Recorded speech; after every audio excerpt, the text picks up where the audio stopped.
One love, Delta and travelers. One love. Welcome in. Welcome into the International Digital Connection. Where you tuned in from right now?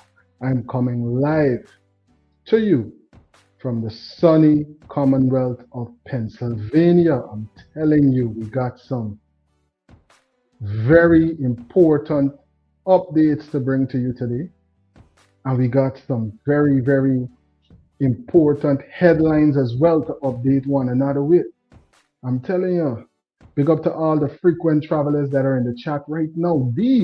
While we're boarding, these are some of the headlines that we're going to be getting into.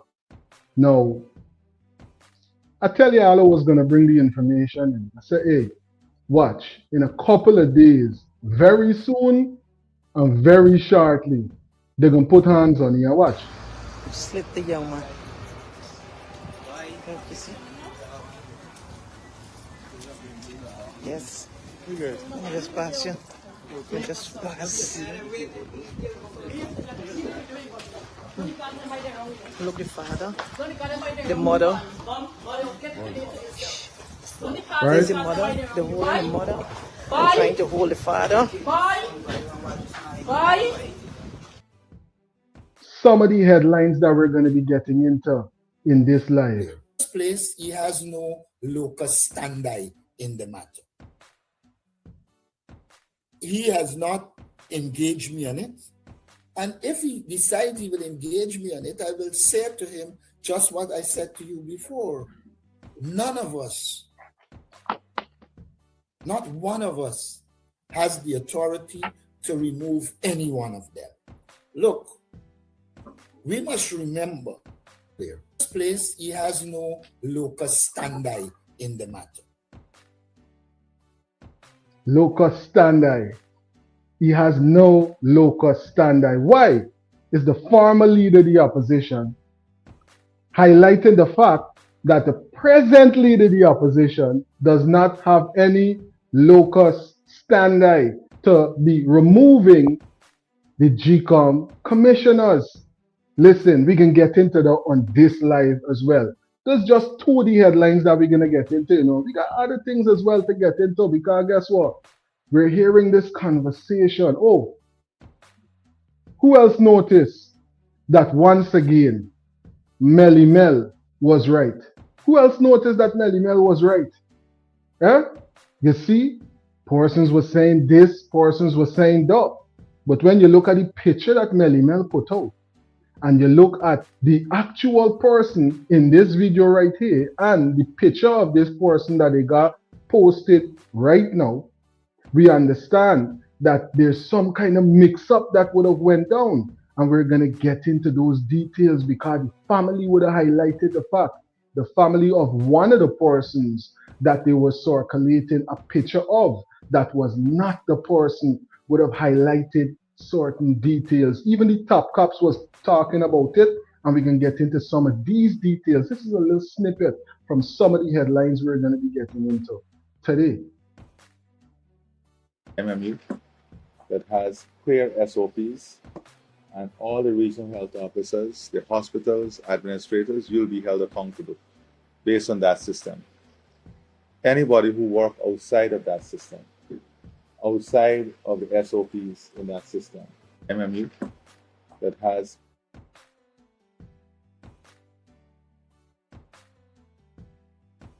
we're boarding almost 200 persons live right now, and we're just getting into the snippets, the boarding headlines before we get into the main part of the flight, where we start to really get into the meat of what's a part of the details of what's going on there. The president is saying, listen, there's going to be SOPs, and the persons them who don't follow this mandate, guess what?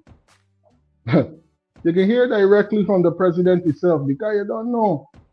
You know how certain things just go. We already see 9 REOs went home. So there's certain protocols, and the president is highlighting the precedent that will be held. And if it's not held to that precedent, persons Listen, we can jump into they got other headlines as well that we're going to be getting into. There's a conviction. I could stand corrected. But in the Henry Bar's case, there's a lot of developments. There's even certain things that Honorable Dr. Todd is highlighting.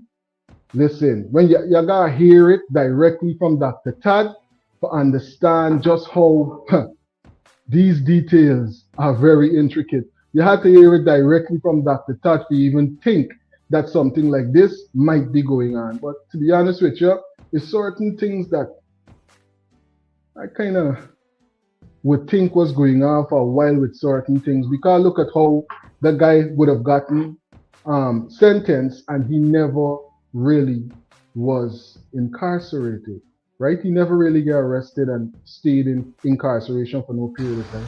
Slit the young man. You see? Yes. Let me just pass you. Let me just pass. Look, the father, the mother. There's the mother, the holding the mother. I'm trying to hold the father.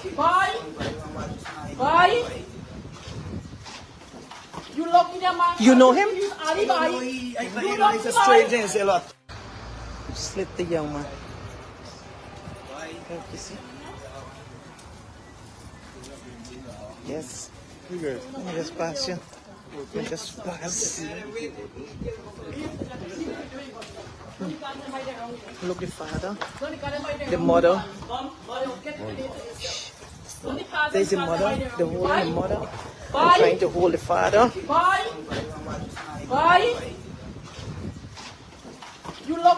You know him?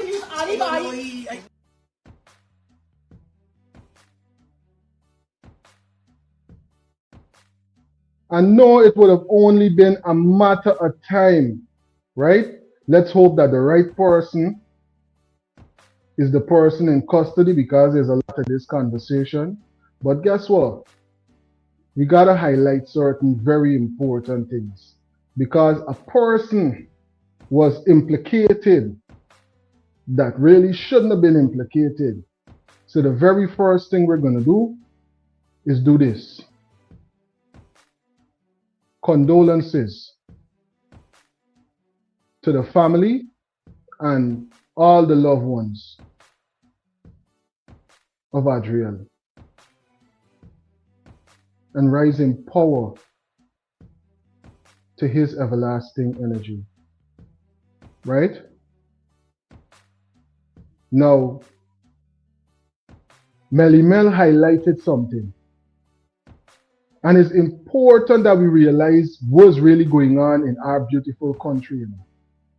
Because you see how this thing is going even beyond ethnic lines now. We can't say, oh, it's always these melanated people, or it's always these black people, and they is always bringing out these conversations about this type of prejudice and that type of prejudice and not getting justice and this and that. Now we can realize that this is something that if we don't take care of it, very soon justice will be a thing of the past, right? This is a special presentation right here on Delta 9 Media. If you haven't already, take a couple of seconds, share the live and thumbs up the live. Let me hear what MEL was highlighting.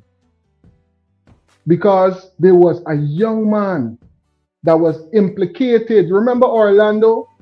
Remember the Red Ram conversation? You know, and even do a sound check.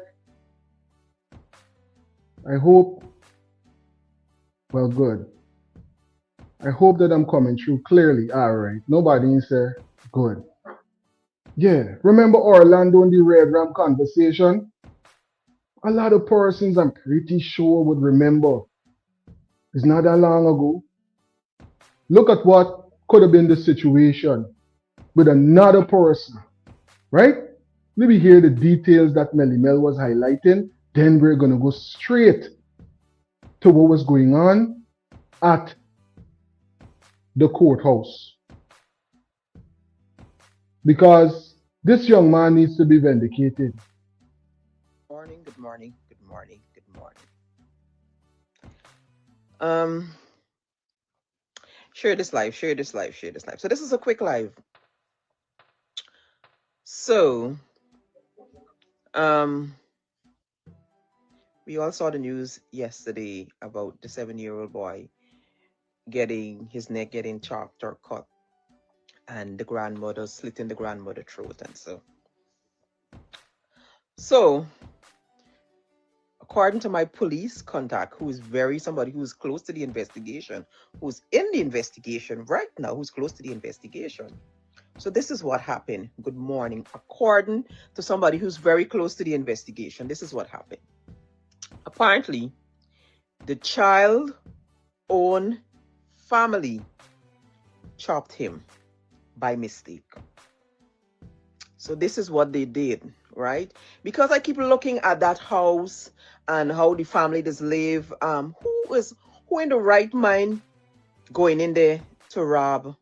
You understand? Rob this child and this grandmother. Who's the grandmother? First of all, the child grandmother is bedridden. That 7-year-old child that died was taking care of that grandmother, sponge bathing her, everything. That child didn't go to school in 2 weeks, right? No teaching call, no neighboring call, welfare and check-in, nothing. So they had that child basically like the maid in that house taking care of that of their mother. Mind you, should get a daughter or another family member, her son or so living next door, living close by, but none of them are looking after this lady. That little 7-year-old child was looking after that child. That's where I said this system continue. The system, the child protection, the Ministry of Education, the system continue to fail the children of Guyana. So that little boy was taking care of the mother, and I don't care if the family vexed with me because I like talk. And yeah, don't worry, try to cover up no story, make it look like no robbery, because we know it's not no robbery. One of his own family by the name of Mohammed chopped that child. Yeah, and you know how he chopped the child? They were drinking 4 o'clock in the morning. Drink and drunk, all of them drinking, because apparently the father as well know what is going on. The brother, the pastor man, and all of them, right? They were drinking the morning, and they get into some fight, chop the child by mistake, because apparently Mohammed go, I don't know if it's the father, he go for chop, the child father or some other uncle, he go for chop the child by mistake. And this is what I'm telling you, he confessed to the police. Chop the child by mistake, because they were drunk and fighting. Chop the child by mistake. But here was the hurtful. Here how these people so evil and wicked. They chop the child by mistake. When they're done, they try to make it look like a robbery. You know, they went and slit the own mother throat and pulled down her pampers, like if somebody tried to sexually assault. Well, obviously, clearly, they ain't get no feelings for the mother, or they don't care about the mother. You understand? And the pastor is a liar. Yes, the pastor is a very liar man. They obviously don't have no feelings for the mother. And obviously, clearly not, because the child was taking care of the mother. All of them used to live right wrong, and they used to get no time with the mother. The mother bedridden, and that little grandchild was taken care of. That is why it was so easy for them to slit the mother throat, to try to make it look as though somebody break into the house, rob the house, try to rob them, or try to sexually assault the grandmother, the own mother, and slit the child's throat. And I now understand, because the story just didn't adding up. The story wasn't adding up. Now Caesar, as usual, crass, he gone now this morning trying to cut some deal with the family, cause for help them to make it look like a robbery. It wasn't no robbery. The own family by the name of Mohammed, who's the child, I think cousin or uncle or something like that, chopped the child by mistake. All of them were drinking. All of them they drinking and drunk 4 o'clock in the morning.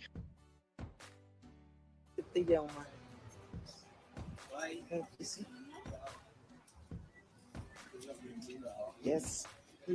Just pass you. Just pass.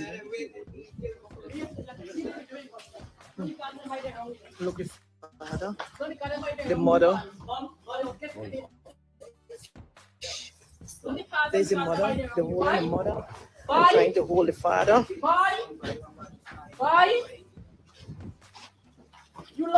You know him? He's a stranger in Zeelugt. Oh. Yes, son. Oh.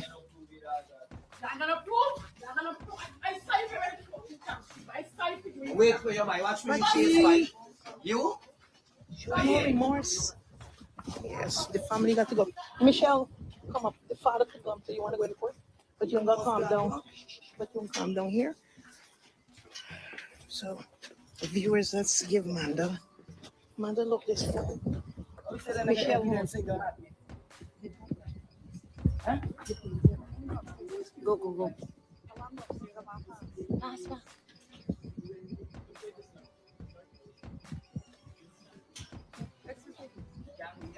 No, y'all can't come up.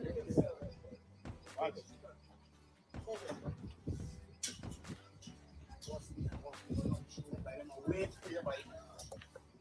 I have a chance to go mazel fuck you. Because you don't see me in jail for your mother's fuck you. I'm telling you. Yeah.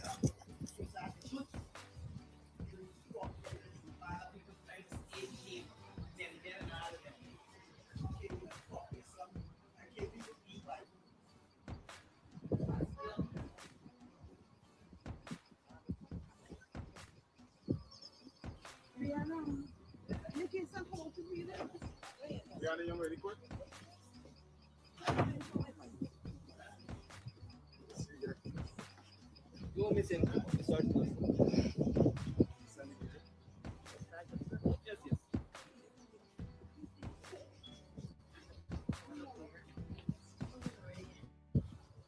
Yes. This is sad, you know. So we're waiting outside of the court, viewers. Tag, share, tell somebody the mother is behaving, the in-laws. Look the father. Look just now. See the father. Where's the father? There's the father. Yes.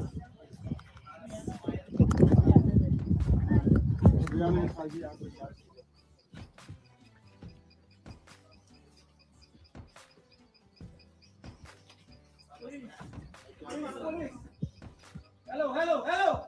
Stop. Yes, the court, right? Please lay down. Good.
Good afternoon.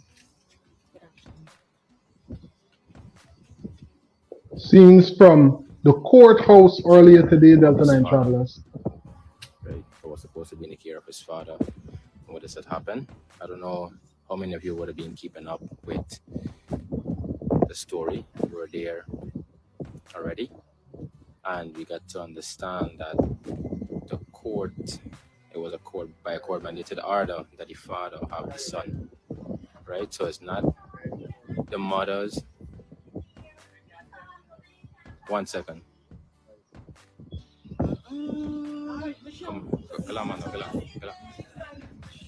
Come, She talks on the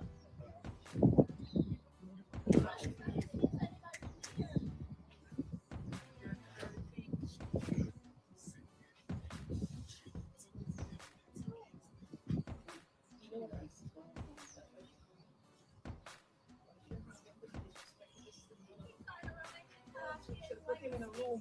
I understand what you're saying. You should have put him in a room. We're here live at the Lenora's Magistrate Court again. Standing on the stage right there, there's a father with the deceased 7-year-old, Adriel, and the mother is up there as well in the black dress. They currently were escorted out to the court because they were speaking. She was visibly upset, of course. The suspect was talking and she's venting out. The mother's heart, the father's heart. This is a terrible time for them. An absolute tragedy. Leader of the Assembly for Liberty and Prosperity, Dr. Simona Charles Browns, is currently listening to the father, who's venting his frustration.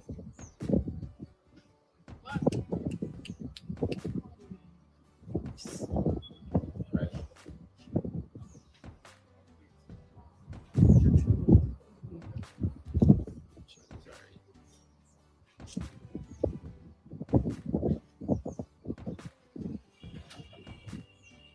Good afternoon to everybody.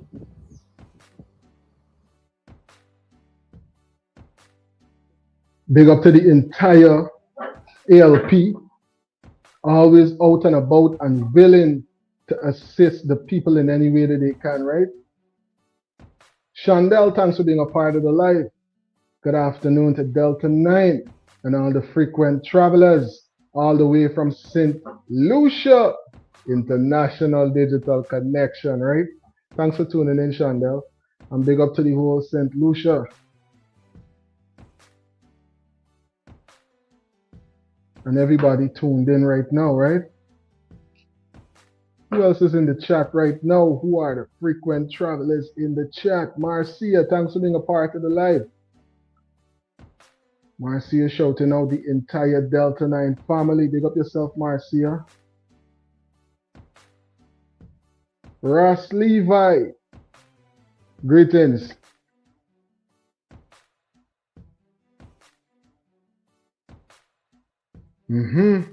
Real thing. Big up yourself.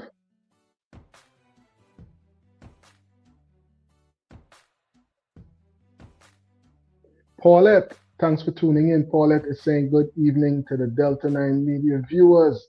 Thanks for tuning in, Paulette, and for being a frequent traveler and a moderator right here on Delta 9 Media. Will we just get a chance to see some of the scenes from the courthouse? Gonna fast forward a little bit because not much happened in between, because obviously they couldn't go in. But we're gonna get a chance to see when the person came down and hear a little bit of the discord. But there's a lot of certain parts of this case that really needs analysis, because what was the situation that allowed for that young man to be presented as one of the persons that was a part of what was going on? And then why would MEL come out and highlight the fact that certain persons is trying to do certain things with what's going on with the proceedings? It's very, very interesting when we analyze the details of what's going on right here. And persons have been analyzing it on different platforms and internationally as well. This is some of the details of what is being shared so that we could suss out what's really going on. The picture of that young man, and if y'all don't no, it's a comment. It's a comment I'm responding to, Ryan, not you, right? Biggs. They did not post that picture. The day before it was released that somebody was picked up to the general public or early in the morning, a family member or a person who claims to be a family member sent a video of that same young man being arrested to us and asked us to release it. We did not release it because we believe that they didn't have no evidence linking this young man. On the said night that we did that live, if you could watch back before the picture was actually released, Vicky came up and we just gave a glance to the public of the video of a young man being arrested, and he said, yes, that is the man. The next day is when Sheriff posted that thing. We never released that video. We never released the video. He said the guy got a ponytail. The phone was away from the screen, and we just said yes. Right, we just do a flash, a flash like that. Good. We So never we released got that information even before it was even released to the media. We did not release it because we did not believe. We said the first person picture we get was an African person picture. That is an African. We even got a story backing up that is an African man that Ian do something to that did that to the child. And those were all family members reaching us to us, giving us different stories, right? And that is when we realized that there's a bunch of confusion they're trying to cause to mislead us. And we did not release all of the information that we had. But when the 16-year-old picture was released to the public, yes, it was first released by Sheriff News Media, and then everybody collect the picture and ran with it. It's not confusing, sweetheart. Ryan, you go ahead. We just want to clear that up because this is how this young man picture get released. And the picture that they release it take out in the same position space that this young man picture here. We didn't release the picture, we had the old video. Thank you. And it's good, Ryan. You could continue. Just let Ryan talk, Sabrina. Yeah, I'll wrap up quick. But you know, it's just like Orlando with Adriana Young. It's just like Orlando that they're trying to pawn it off on somebody. And listen, as a Guyanese society, we must look at how the culture has been towards criminals and criminality, because long it's been, if somebody from normal citizen crosses the line to snatch a chain or to rob a Chinese store or to unalive a child, suddenly we believe that this person, I mean, they should suffer, but they're still a human, right? And we see it with the Adriana Young situation with the Orlando that was trying to pawn it off. We see it with the same situation. That's how it's looking, as if they were trying to pawn it off. And we must ask ourselves why, because in the end of the day, we need to be to some extent advocating for how prisoners are treated in Guyana. There should be a minimum humane daily rights for prisoners, because if lawmakers know that when you go to prison, it'll be living in hell, with a, you know, you'll be constantly abused, you may not even get good food, you may not get a good bed. Why would they not intervene, you know? And so, yes, Cole and Precious, thank y'all so much, because y'all did a great job, you know, like y'all deserve like some type of reward or something.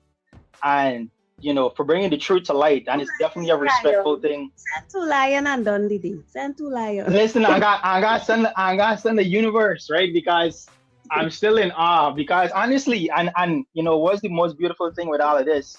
I think y'all was prepared to lose. I think Cole said it yourself. We'll push the truth, but there's no guarantee that the truth will come to light. Something to that extent, Cole was saying, you know. And so I think it's a good day. At least it's a good day, but we must acknowledge, based on what the father was just saying, I'm a bit appalled, and it probably means that there's more truth that needs to come to light, because I don't understand where the level of nastiness is coming from, and you're grieving your child. So Cole and Precious, Ryan, if you know the real story, me care what they're trying to push. If you know the real story behind this, tell you, even you Mark would job, but we can allow them. But to if me, you know the real story behind this thing, we just coming out to debunk the lies. Is it on the level of Adriana Young? Are you allowed to say that? With this? Yeah, let me just say reality stranger than fiction. Oh my. We know what we're talking. That's why when people come in and talk in certain things, we could ask them certain intrusive questions, because we know when you're coming to lie and we know the truth too. So we want to debunk it right off the bat, so that the innocent persons aren't paying for the guilty. All I would urge the 425 of y'all who are on this live that are watching to do is, don't worry with what the news is saying. Worry with what your eyes are seeing, and use your deductive skill, and whatever conclusion you come to, then you will know the reason why we have been advocating for the truth from the beginning. That's all we got to say. You going in, or are you good? Yeah, 16-year-old confessed, and then many other outlets copied and pasted. With regards to trusting them, of course, we know Sheriff deleted it. Sheriff deleted the thing with no posting to say, hey guys, we made a mistake, or hey guys, this is the, even though we claiming and to me is a big red flag. But part of me wants to trust the Guyana police force and the news outlets now regarding this 7-year-old child. But then again, though, I there's a lot that I don't know. I land my plane, but Cola, thank you for all the hard work. Precious, thank you for all the hard work. And Precious, I love how, like, if I ever need a lawyer, I think you's the person I call in for interrogate them for me. But I land my plane there. Though. Thank you so much, Thank you Ryan. so much, Sabrina, Ryan. you can go ahead. Zisa.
You want to say how you feel? How you feel?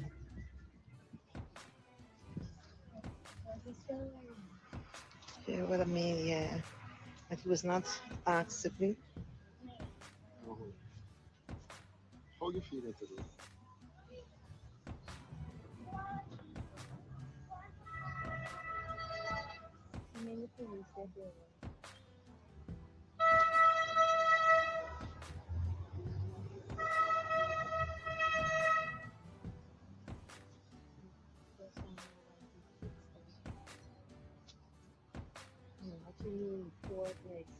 Just imagine him holding my son throat and passing away. And he's small. He's small, friend.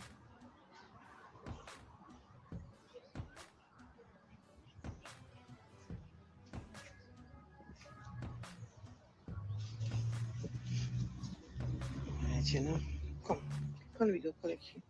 Let me collect you. She's still staggering. Come, let me go home. Let me go. We can go to the house. I ain't got to drive behind you guys, man. The start up. So, just like I get it a little clearer. Yeah, well, everybody know. Give me one for the father. Come, bring it on the other one.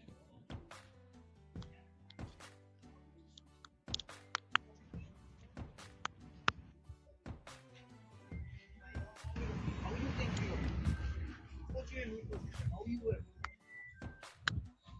You understand me? How you would feel? But you me just want me to see in fucking jail. Make up to see in jail. You want this my heart? You make a push me and three back to get yard. Why you can just around? You understand me? You can not move. They enjoy it for themselves. I like me even know them but I got them kind of mentality people get lying. Real thing. And when people trying to stay me. Me Like you could see. Maybe you take them off. Is it on? They're both on. Both on? Okay. Let me flip this here. It's not anything.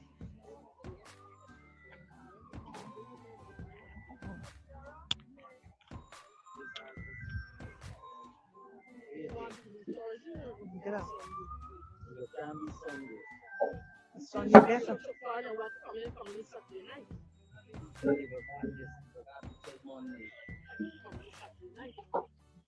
How are you? All is well? Yes. Well, I could imagine. I could imagine.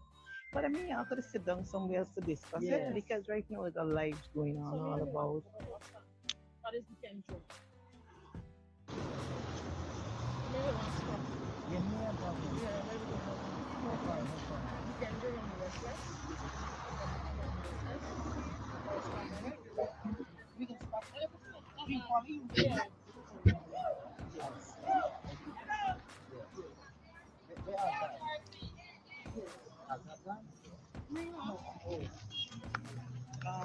You want to check it out? You want to check it out?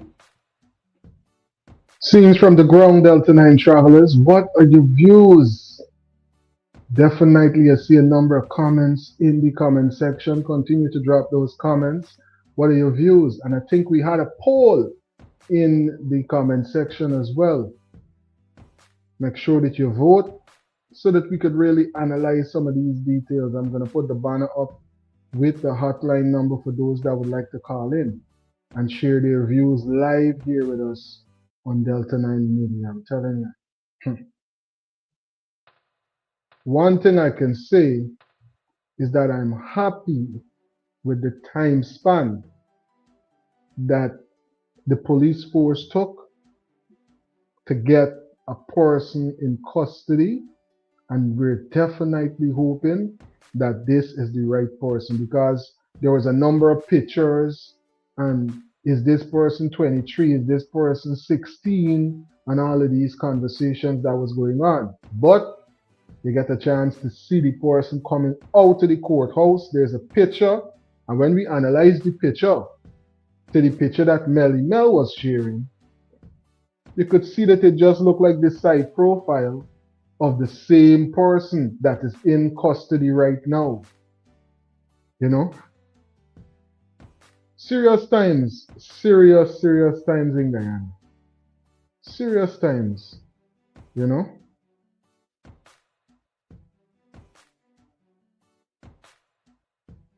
Child neck clean by mistake. And then when they done, all of them sit down and decided that they're going to make it look like a robbery. Hello, Guyana Police Force. Get it right. Y'all ain't covering up no story. Let the people know. Okay, now this is just a quick live. Now I'm heading out to the Guyana Independence Day Parade. I'm very sorry. Like I said again, the system in Guyana continue to fail our children because the neighbors, them know the child taking care of the mother, the grandmother bedridden. You got to sponge baby grandmother. You got to feed she. You got to do everything for her. 2 weeks now, the child ain't go to school. No teaching call. The welfare ain't stepping. Nothing. This, listen. Sad situation.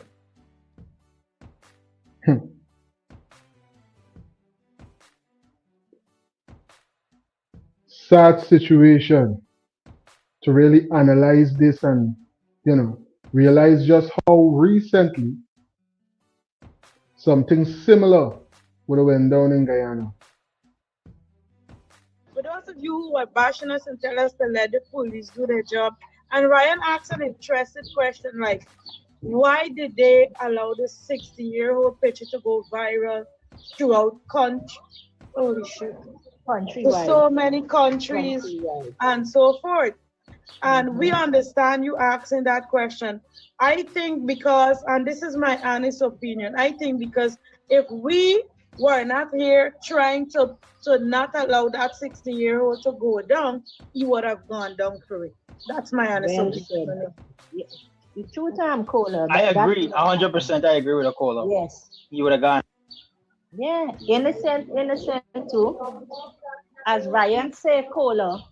As Ryan said, you see what it was trying to do the car driver with Adriana.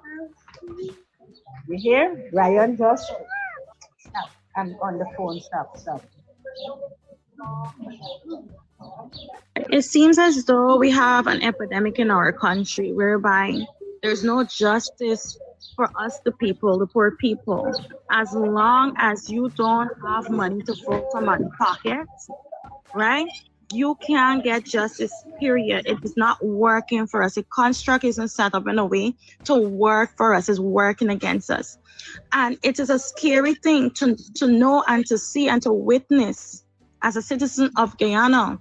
Looking at this, the Adriana Young situation, looking at this, it's like, why are they so comfortable putting this on an innocent person rather than actually capturing the perpetrators? Why are they so comfortable with that? Aren't you scared of what can happen after with these type of people being out there? Like, why is it, why has it become like a norm? And it's scary to know as a mother that you're not, as a citizen of Ghana, you're not safe if you got a bag, right? If you're sitting in a bag, your life is up for gamble. Telling you. So many twists, so many turns in this situation. So many different sides to what's going on right here.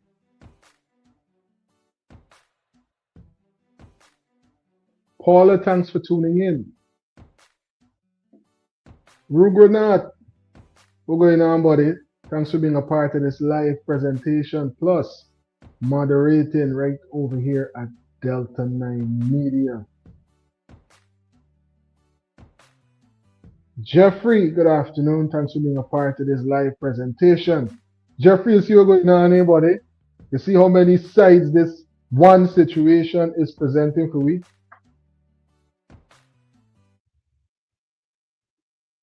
One thing we could confirm is that if not all, some of what MEL was highlighting was confirmed when we see that person walking out the court and we see the pictures for the person that went to court and we compare the two. But what about the rest? We would now have to wait for the proceedings, the updates, and all the unfolding that's going to come now, because one person is in custody and there's so much other persons that definitely are going to be a part of this investigation, right?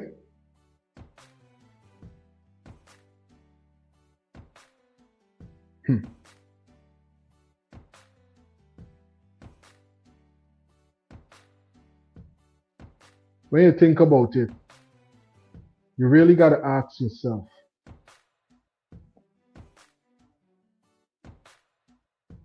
the persons that are in authority taking care of these situations right here, right? Especially like how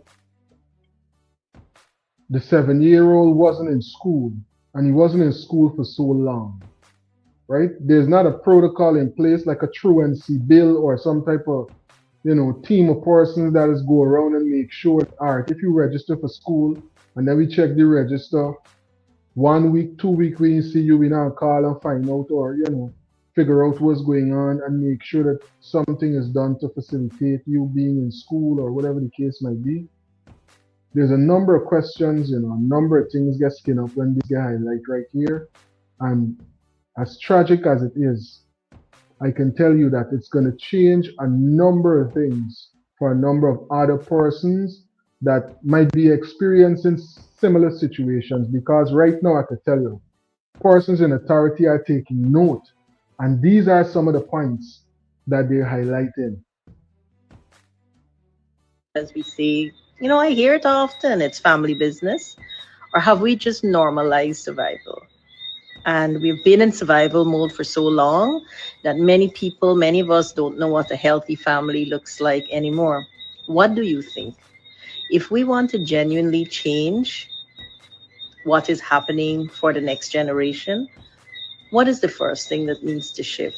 Is it therapy, community, or something else entirely? Let's talk about it. But I want to tell you, we're seeing so much of it. We are seeing children fighting children, bullying each other. We are seeing parents and children going at it. I am seeing parents supposedly disciplining children, but to my mind, it looks totally like abuse. It is abuse. Every day we are seeing this kind of thing. And conversation has to happen. It's not enough to point fingers at any agency, any person, but we need to collectively look at it. What are we doing at the ministry to address it? Quite a few things. We have parenting programs, we have parenting classes, and I want to encourage parents to reach out to us if they feel overwhelmed. How do we address this? Well, we have the Family Enhancement Service, where we work with young people and their families. We have the Child Protection Agency, where we do the same. We have the probation program, where we do the same. So the point is, we have these services, but I still believe while we have these services and we are 100%, 1,000% ready to support, we need to really, really face what's happening there and ask the hard questions, because this thing goes deeper. This thing goes deeper. We are seeing a whole movement, if I put it that way, of the hitting, the beating, and also this subtle and quiet thing sometimes called emotional abuse, and verbal abuse, where children will tell me that their own parents call them terrible names. I remember going a time to children's workshop, and this is a long post because I think we need to talk. Telling you, developments coming in from the Honorable Minister saying that, listen, it's time we had a talk, and, definitely explaining some of the protocols and policies that are already in place that persons can take advantage of, right? Big up yourself to the person that was that was just calling in. Call back. I might have missed your call, but give us a call back. My apologies.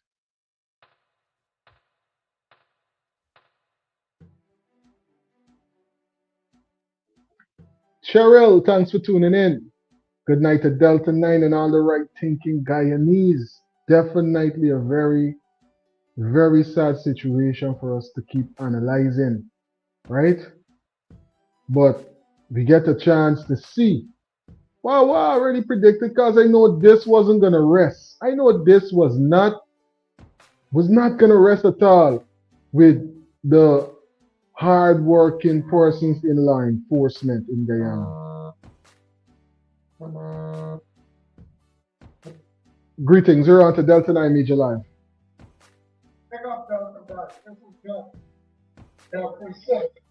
Jeffrey, you're going on. Bring up yourself. I get a question for this so-called minister. I'm wondering, she talking about these, she wants to see parents abusing kids, like discipline the kids. Yeah. But she had to, her staff was dragging a little girl by the hair in the bus park a couple months ago. I think, to be honest with you, they were fired. You know that, right? Well, I didn't know they were fired. Yeah. But she talking about, they keeping class for parents, go there to get class and stuff like that. How is she gonna talk about parents go there to get class for one?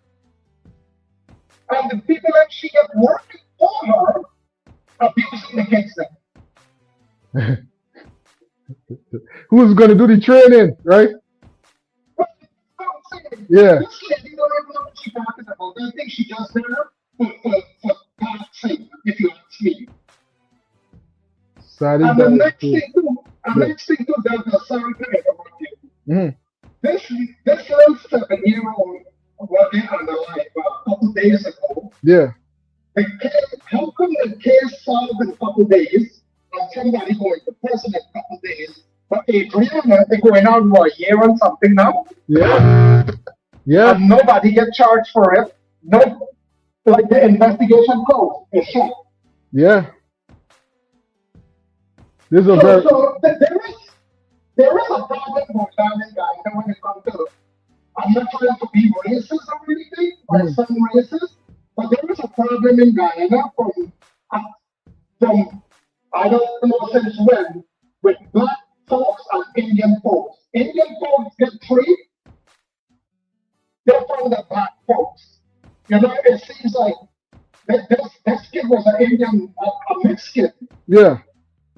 And the kid followed in a couple days. They realized it's a black kid. And her case, nobody knew nothing going on with her case.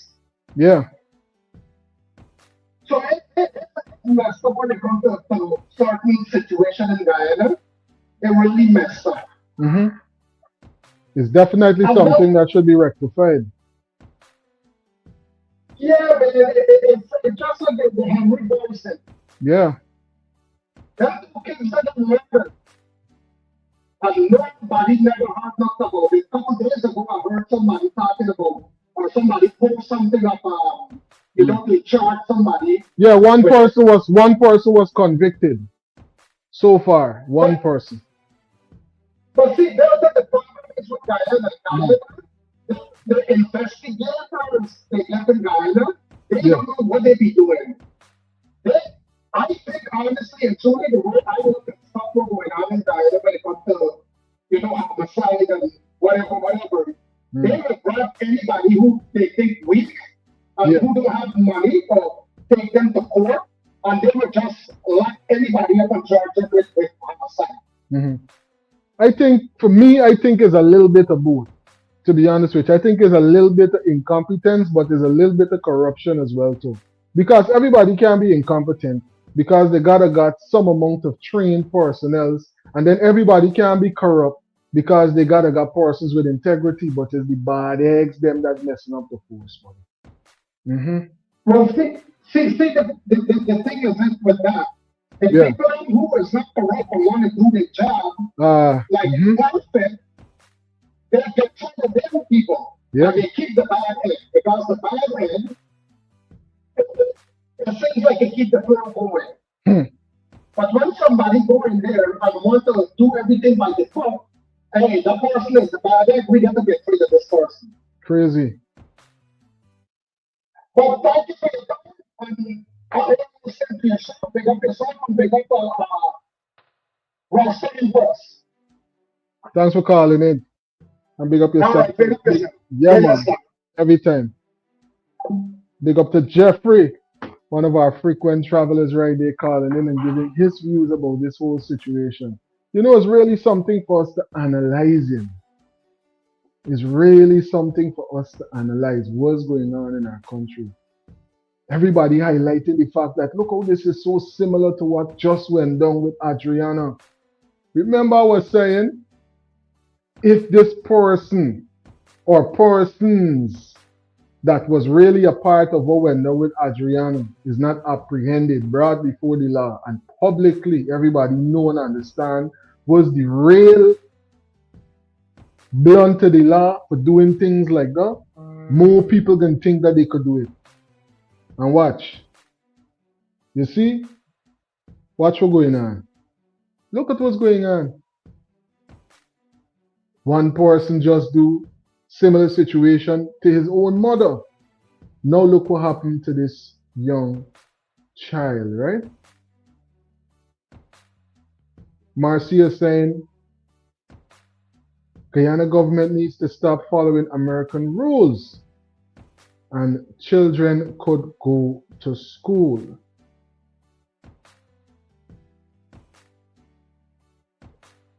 Real thing. I think,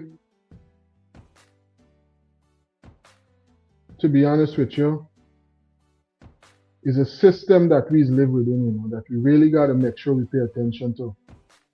If I could find this piece, I'm going to pull it up as I just read that part about what's going on in the systems. These same systems that we hold so dear. You know?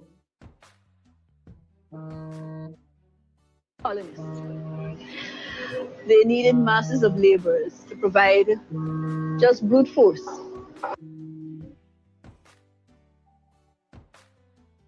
Samuel, what's going on, buddy? Samuel?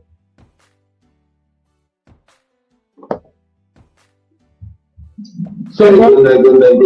Good night. Good night. We're going on about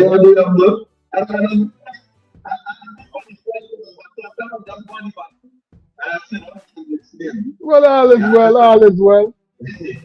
We're going on.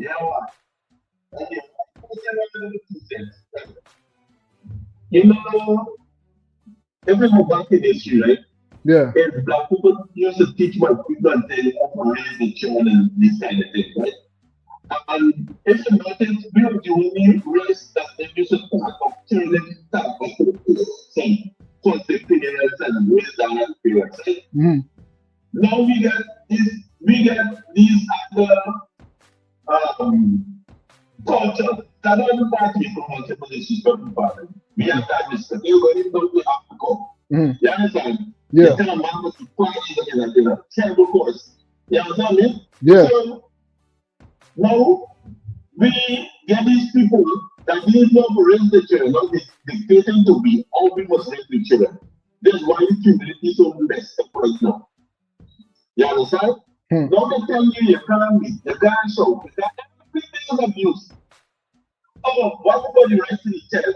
The only thing, the only rights in the children now is the right not to be molested and the right to go to school and get a good education. You understand me?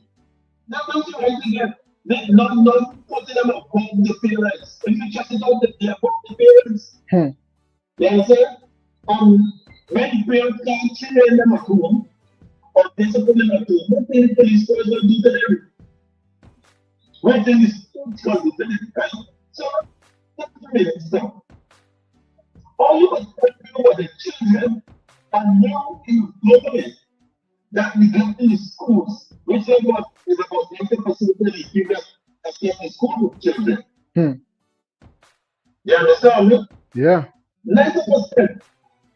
One of them parents that can't be a child, but then you allow the police from brutalizing people's children.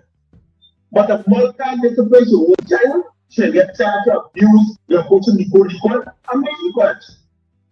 But there's some license for the child is not abuse. If you're last time in the head, and being cool is a different thing. Yeah. You understand? I have to start learning to separate the two. So you come from that for you child not abuse. Wow. You understand me? Back in the days, we didn't even that wasn't even a part of the conversation in Guyana, to be honest with you. No. We have a better society. Yeah. We have a more disciplined society. We have more educated children. You understand the same next bring forth a lot of managers, a lot of ministers, a lot of things for them same messages. Them same messages make a lot of people in community so what tell them to come? I want the door open up and put everything inside of the house.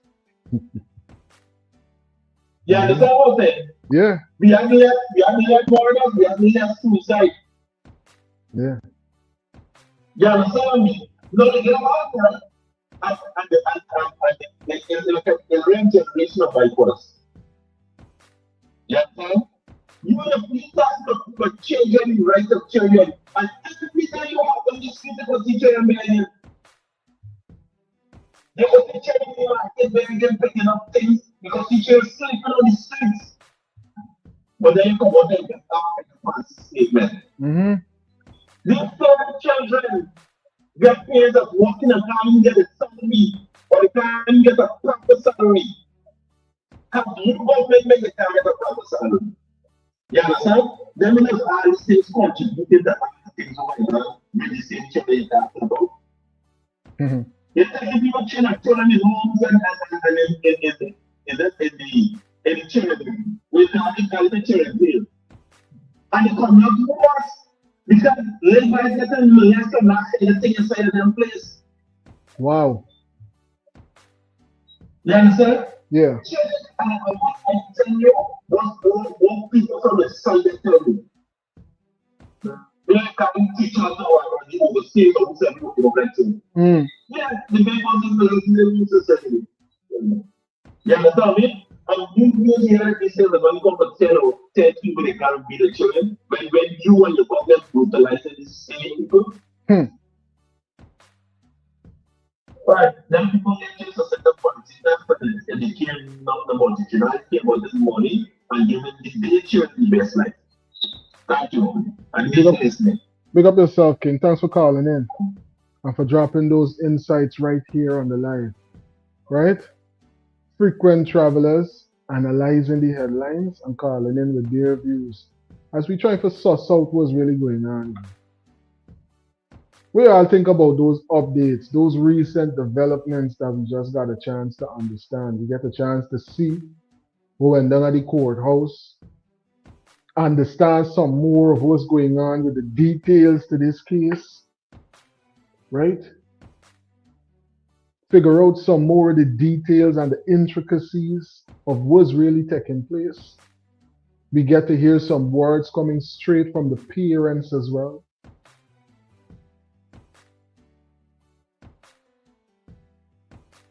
I'm telling you, so much going on in our beautiful country and so many things for us to definitely stay updated with. Well, recently, as recent as today, Honorable Dr. Todd was highlighting these updates. I decided to do a quick live to express this grave injustice that we have witnessed today.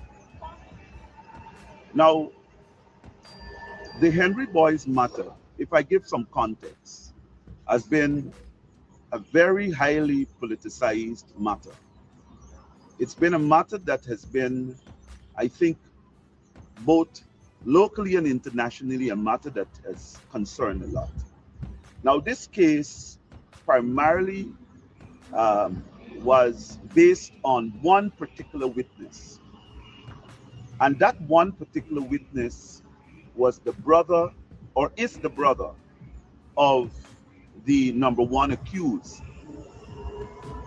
Now, all three, if I give some context, all three of them were charged, and they were at the Blaimont Magistrates Court. Now, at the Blaimont Magistrates Court, in the first round of these matters, they were discharged. The Director of Public Prosecutions recharged them. And at this time, the charges were separated.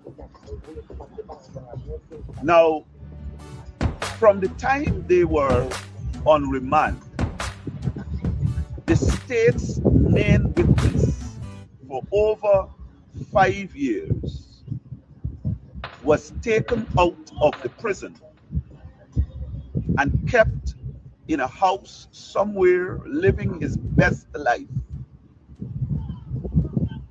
being coached all along for this particular case.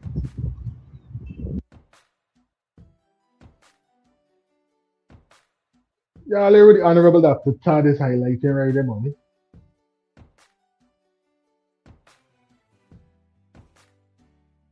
So not only does this case with this young child, Adriel, just 7, got so many twists and turns, so many things to analyze about it, but we're hearing now that there's even more intricate elements to what's going on with the Henry Boys' rising power, and condolences to their family and loved ones.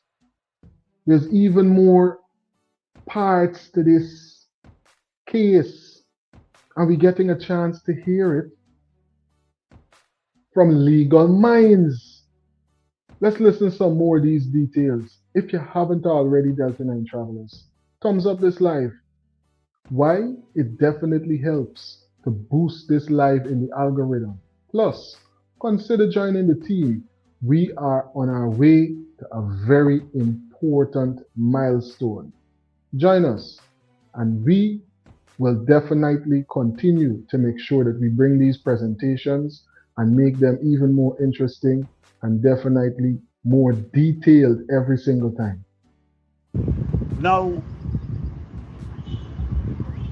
The accused persons knew, and we have been very honest with them, that because it's the common person who is sitting and who is judging, many times the most subjective side of an individual is more dominant, in that they are considering, well, this is his brother, and if his brother, with absolutely no other evidence in this case, if the brother who is the main witness and who is the eyewitness, that's the best evidence. Now, the state knew, they are fully well aware of that. The point I am making, and I want Guyanese to open your eyes, this is one of the cases I have to write a book on. I have learned and I have seen so many things in this case. But more importantly, Guyanese, you better open your eyes. This ain't got nothing to do with race. Where the state, under the PPPC, where the state wants to get you, they will do every single thing in their power to ensure that they get a conviction. They knew from the beginning that they had no evidence in this matter. So the only evidence that they were going to use all the time is this boy. God knows what they promised him, but he fulfilled this promise. And 12 members jury sat, and the only thing they can consider, I am telling you, that's the only thing they can consider. Well, if that's his brother, why would his brother want to lie on him? That's the best evidence. Now, this is the accused number one, Sanchara's sister. Now, she was away, and of course, she is back. She is in contact with Akash. And I want you to tell the viewers. Yes, he there like on king. He there cook, he there eat. Yeshua, he get his own phone. So he calls you on video. Yeah, he calls you, yes. So he in prison, and he calls his sister. This is the main witness of the prosecution's case. He calls his sister on video. He's cooking, but yet still he comes to court and say he is in prison. No, he is not in prison. He did not. Hey, I ain't say I had to hear from Dr. Todd and from persons that are a part of the case yourself to hear what's going on with the Henry Boy's case, buddy. Allegedly. I'm telling you, let me hear some more of these details. Room, he gets stove, he cook, he see people at work. He there, he can call you, he get this thing, man, TikTok. He dance on TikTok. What? You can see he not show his face, but he posting. So how he got in prison and get TikTok and he can get everything, and who else? Them my brother, how them this two can feel, man. If me and you, I'll try to go kill. How two of them got to I'll try to get them, because what you gonna do with me? What you gonna do with me? If you not do wrong thing, what you do with me? You're not supposed to. You supposed I'll trade and they got to get I'll trade and get he can't free and them two get deal. You know, make that not right. That wrong what happened again. Because I'll trade and been there. If he say he not the ex, nobody not force nobody for do things. You do things. If them by want kill me, if you want to kill me not gonna do that. That one me know. If me not want to do this body something, you can't force me. If you want to kill me, kill me. What me go do? Me not gonna do things. You can't force me to do things. And he there like a king there so. And now me body got to feel him. Here me body here step body, but me own one got to feel him. Me got to feel him because I have this nigga nobody. You know what is very worrying is the fact that you can take someone out of the prison system. You give them all the amenities until they fulfill what you want them to fulfill. That is to come and to talk a story. Now, it's something that we have to address, because And I'm asking the Guyanese people to follow this case of Akar Singh. Let's see if the Director of Public Prosecutions will institute charges, will not institute, but follow through with the charges of Akar Singh. Let's see. Let's see what deal he will get. Let's see what benefits he is going to continue to get.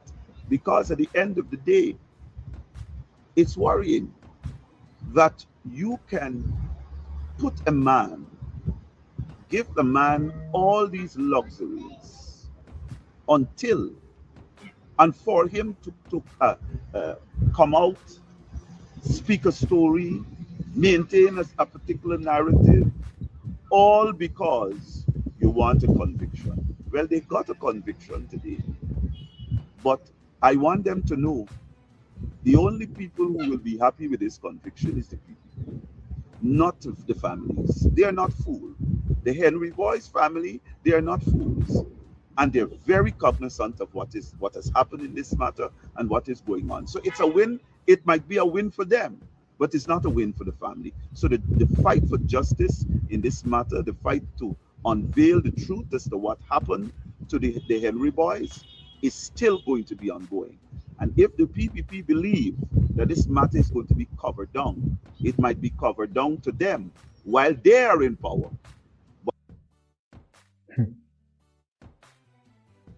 You hear the details. Well, some of the details coming in right there from the ground, coming from Dr. Todd and other persons that are a part of the case. Marcia is saying, listen,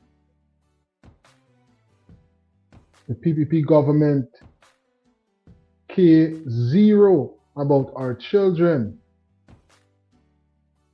All kind of things going on in the schools, and the government is doing nothing. But the minister's children just go to private school. Definitely things that we got to bring in check.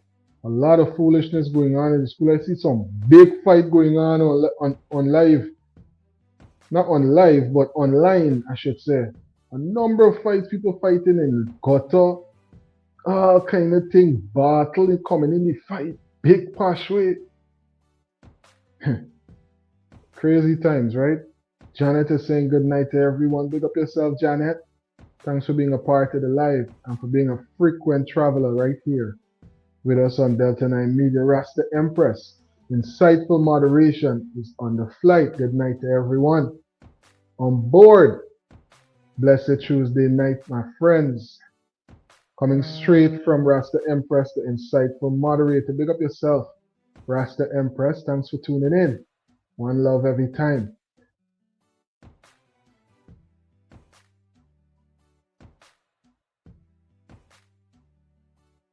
Marcia saying close to the general elections, Adriana paid the ultimate price. And still nothing, right? Still nothing yet.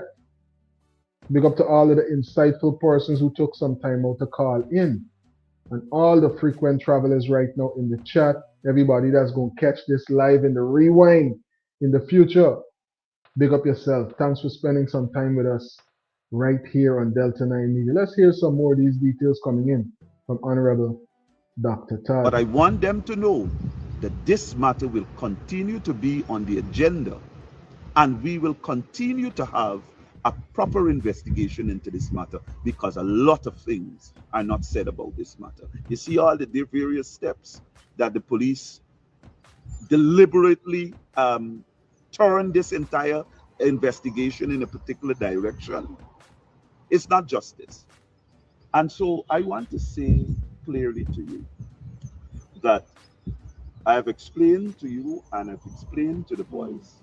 I've said to them, when you're dealing with a person, an ordinary person who is, that's their job, to just come. That's how the jury system is. The jury system is a thing that the people who are responsible for being the judges of the fact is the jury. All right? And one of the things they are going to look at is clearly, but that's his brother. They are not going to be interested that you had nothing. That's his brother. And why would his brother want to come and lie on him? You understand me? But that is something I believe clearly that Akash will have to live with on his conscience for the rest of his life. All right? So all the benefits and the enjoyment that you're seeing that he's having, and he's calling you all on video, and he's cooking, and he's having a ball, and so on, that is going to be short-lived. Because on his mind and in his conscience, someday he is going to recognize that all the benefits that he has had, was it worth it to put innocent men in prison? And when mommy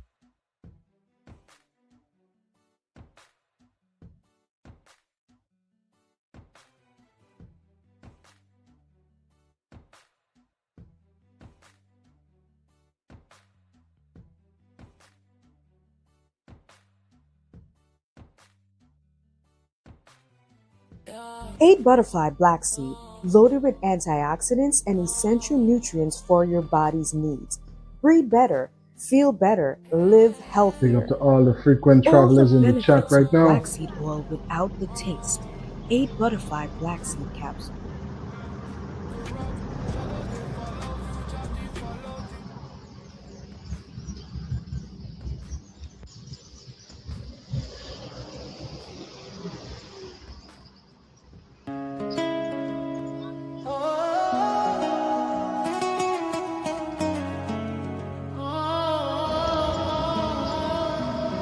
Unleash the best version of yourself with every goddess. Say goodbye to limitations and say hello to a better, stronger, healthier you. Good afternoon, everyone. I decided to do a quick live to express. Unleash the best version of yourself with every goddess. Say goodbye to limitations and say hello to a better, stronger, healthier you. If I give some context, has been a very highly politicized matter. It's been a matter that has been, I think, both locally and internationally, a matter that has concerned me. Unleash the best version of primarily was based on one particular witness. And that one particular witness was the brother, or is the brother, of the number one accused. Now, all three, if I give some context, all three of them were charged, and they were at the Blatant Magistrates Court.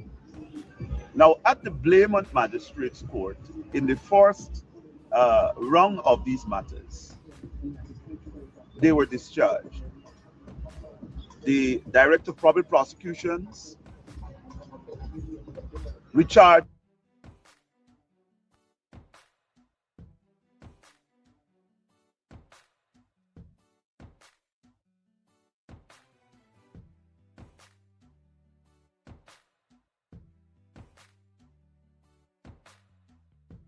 Now, recently, there was a big back and forth about what was going on in GCOM. Now, the former leader of the opposition is here to highlight certain details to the present leader of the opposition about his position and just his ability to knock off, reassign, send home, remove certain persons from these positions. Let's hear these details.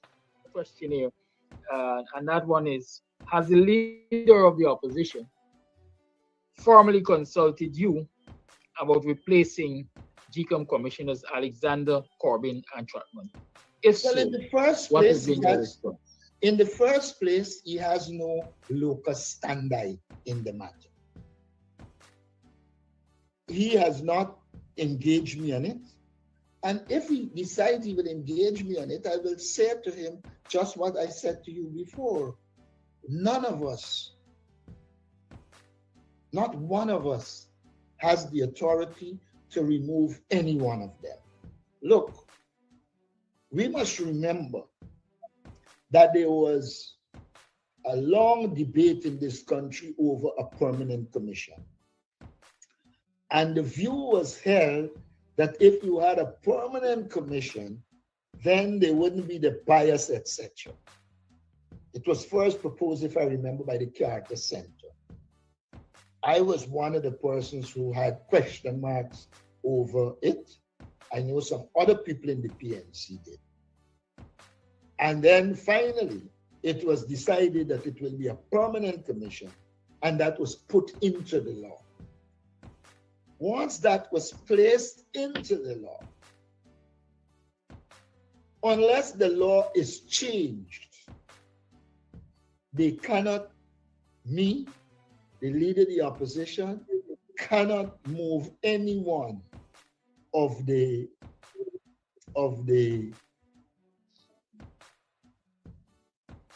commissioners.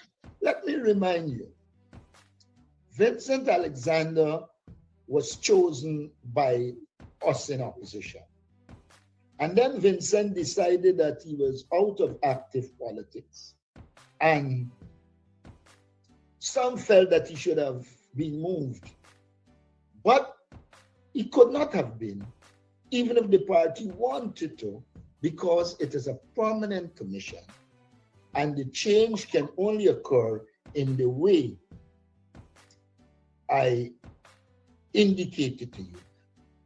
Okay, so now we're getting a chance to really understand these details with what really taking place. So if you can get the authority, right, Delta 9 travelers, if you don't have the authority to remove, replace, or somehow reassign these persons because of the laws that are already in place in accordance with the running of the country, how are you going to come in as a new person in positions of leadership and try to do these things?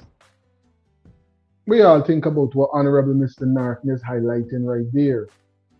And as it relates to the situation where persons were trying to send home persons from GCOM, we all think about them.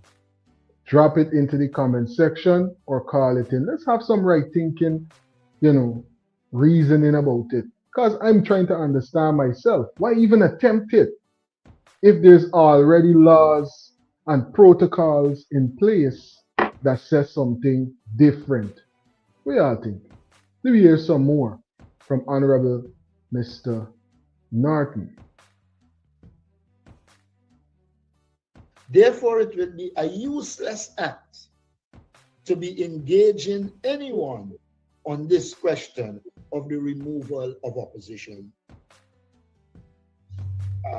members of the Elections Commission. We have this tendency to like the law when it suits us and don't like it when it doesn't.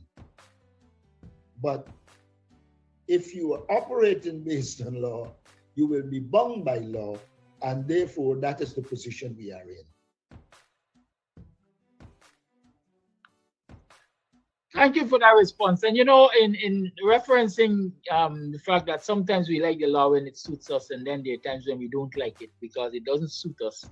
I see the issue of the recall of commissioners from GCOM and recall of neighborhood democratic councillors and regional councillors, for example, as having a similar impact on what I might call the democratic process. Is there any possibility, is there any plan in your mind to, at some point in time, propose recall legislation? These things do not happen in a vacuum. We did not have recall legislation at the level of Parliament. Let me remind you what happened. In one Parliament, I recall Philip Bino stayed back and ended up in the Parliament while the PNC had left. Then we had a situation where Kemrat Ramjatan was in the PPP, Raphael Trotman was in the PNC, and Sheila Holder was WPA. They left and they formed the Alliance for Change. At that time, political parties became concerned about defection. And so a law was passed to give recall or to allow recall at the level of the National Assembly. And that is why you're not going to see any defection. If you look at what happened, we knew that some people in the PNC and APNU were going because they were dissatisfied for whatever reason. But we also knew that they were not going to go during the parliament because there was a recall law. Now, at the level of the local authority, I don't think there's going to be action on this issue shortly. And simply because, one, it is not as important, or at least it is seen as not as important. And two, as it stands, it benefits the PPP, who is the governing party. And so, telling you, as we are talking about the government, definitely a time,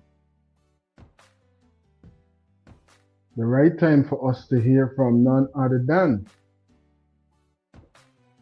right? The president himself giving us some insights on these new additions, these new protocols, policies, things that are going to be implemented to make sure that we have a more progressive, a more effective, a more efficient healthcare system.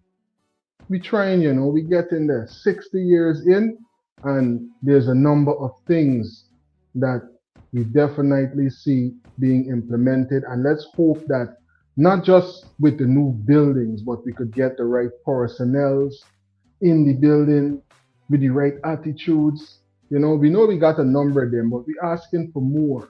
We're asking for a healthcare system that definitely a lot of persons can't get nothing more to talk about. Because if you're talking, persons could put on the phone and say, hey, what this one is, so trying to sell a dream. Everything running this way and that way. And we can share it right here in Delta 9 Media.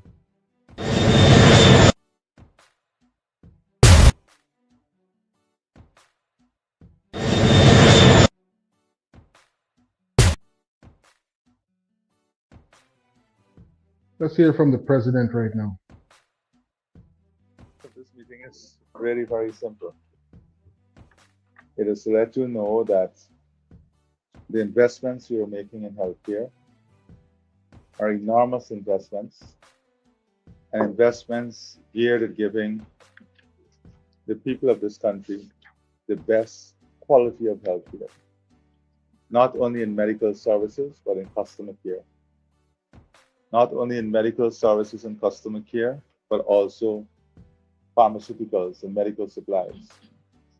We have invested heavily in medical supplies and pharmaceuticals, and there is no reason why any health center should not have above 90% availability every single day of the year. There's absolutely no reason.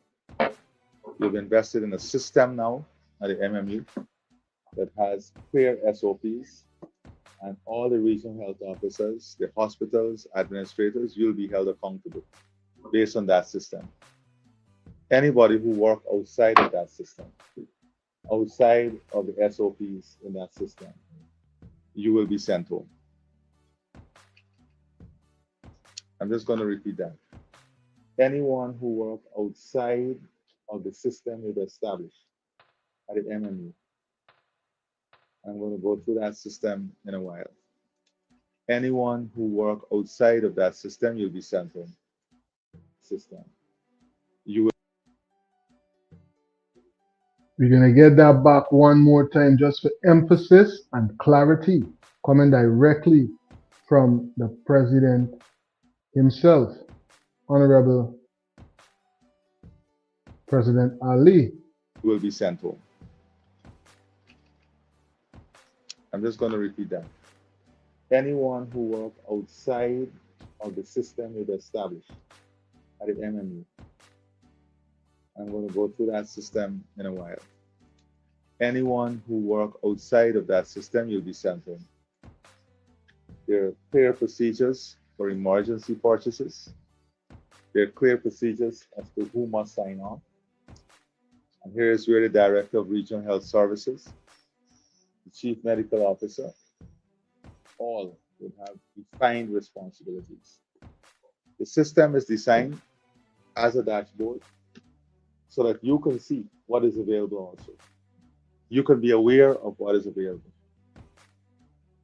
And if you act outside of that, we will have no other choice but to send you home. The investment we are making to ensure the people of this country have the best possible health care include our facilities, hospital administrators, RHOs. These facilities come under your leadership. The washroom, the waiting area, the way the security handle people, the nurses, the front desk. All of these things in the system, all of these things have a design to ensure patient comfort, safety, and patient experience. Greetings, you're on to Delta 9 Major Line. Good evening, Delta. Greetings. Yes, greetings, my brother. Doing great. Yourself? Yes, I mean, I listen to this guy talking to me. Like, it's a part of history, right? You know, when before they got into power, they said they're going to renegotiate the excellent oil contract. Yeah. Nothing was done, right? He was talking frequently about how these driver's license, and they know there's lots of license of P2 on the paper or whatever. Nothing has come out of that, right? So just talking, you know, but the amount of things that's happening and growth it's sickening, very, very sickening what you see that's going on in that country, right? And one of the reasons is like there is no resistance whatsoever. These guys are just doing what they want to do and it's like free sailing, right? You know, there's so much issue of that Marodi market stuff that they're not hearing anything about that. I mean, they have this guy Ransom Saga, they're saying he's going to serve information, he's being paid like $14 million a year, and you can't get no information, right? They went to Parliament the other day for 3 hours, and they asked for another $55 billion, and nobody's doing anything about it. Like, I mean, the opposition the thing is this though. It's not that much that the opposition could do in Parliament because they don't have the majority. And that's the way that our house is structured, right? Right. Well, as I'm saying, you know, I saw a master making some speech. She gave some nice speech and she's talking, like she's asking, calling on the people, so the people of Guyana need to stand up. But bro, somebody has got to lead the people. They have to win with them and you start look. They passed a 1.558 trillion budget in January. And they're coming back to money. Where is all of this money going, bro? Right? We're not seeing anything like, you know, these guys are just getting away with everything. I saw Guyana was talking about corruption. Like some of these politicians, like these guys have no shame. Like, you know, they're like shameless. They talk things and it's another thing, you know. Very, very sad, you know. Look, I saw that there are a market in they built a tarmac in Boston, right? This thing have no shade, they have no waste like water supply, no washroom facility. Like, bro, like what's this one guy talking about? You know, I mean, Crazy. give those people an 8 by 10 tarmac or something. They have to set up their own stuff. Now they were saying, oh, they don't want nobody to have no sloppy stuff on. But people need money to put proper stuff on. Like some of the things they're doing and they're getting away with all these things. So one of the conversations is going to be come in to the new bank and get that access to that 3 million, establish something a bit more developed for a lot of persons. Let's hope that they actually get access to these funds, and let's hope that it's not like a one-sided type of vibe, and it's not a situation where persons gotta wait now till forever to have access, because this would be a great venture and it would change a lot of persons' lives in a real way. Right. Well, that's true. I mean, also like in the previous project, government money there's so much money that was allocated on the previous project. The money has not been, they already know where the money went, and they're still allocating more money now for that same project. So much stuff that I guess, I mean, these guys need to keep the pressure on and just don't let something come alive for a week or 2 weeks and then it's gone, it's dead. Nothing you hear nothing about it after. Yeah. Like, I mean, I've been saying, and we're actually 1 year into their government. They're going to be in Zami before election is there again, and they're hung out to dry. I mean, there's so much fighting among these opposition right now. Nobody seems to want to come together. And then if they come together, they only have 29 seats, and they just can't see everybody wants do their own thing. And it's not going to work. And the people are laughing. They're just laughing and saying, let them fight among themselves, while we're in control and we can just do what we want to do, and no resistance whatsoever. It's very, very, I still think the opposition still needs to get themselves together and find out how they're going to find a way to motivate the people, to stand up and I don't know how they're going to do it, but they need to educate themselves. I mean, if you go one-on-one and ask Guyanese with all this thing, who is benefiting it? Any Guyanese, like the lower class guy, it's like a group of people, a special group of people just getting everything, man. The greed, it's like so much greed, greed. It's not now it's more greed now than trying to share the resources among the people, man. It's very, very sad. Sad. Thanks for calling in and for sharing those insights with us right here on Delta 9. Okay, bro. Big up yourself. Thanks for calling in again. One of our frequent travelers right there giving us his views on the way that everything is appearing presently. The way that a number of things is going in the country. Persons really analyzing it and trying to determine what's really taking place. The Bantu King, big up yourself. Thanks for being a part of the live presentation. Bantu King is saying, there is no truth in the PPP. Why are people still voting for this corrupt government? Hello, what's going on?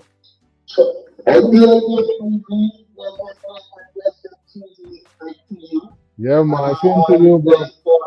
Thanks for tuning in. Yeah, man. Yeah, bro. What this press conference sounded like a press conference that I think was 2 years ago. The conversation we had with some people. Yeah, GPL. The people that got together with contractor and claim that they want to do the contract and what you penalty and what you Oh. And the people that Yeah. The 5 o'clock. The interview is 5 o'clock. Yeah.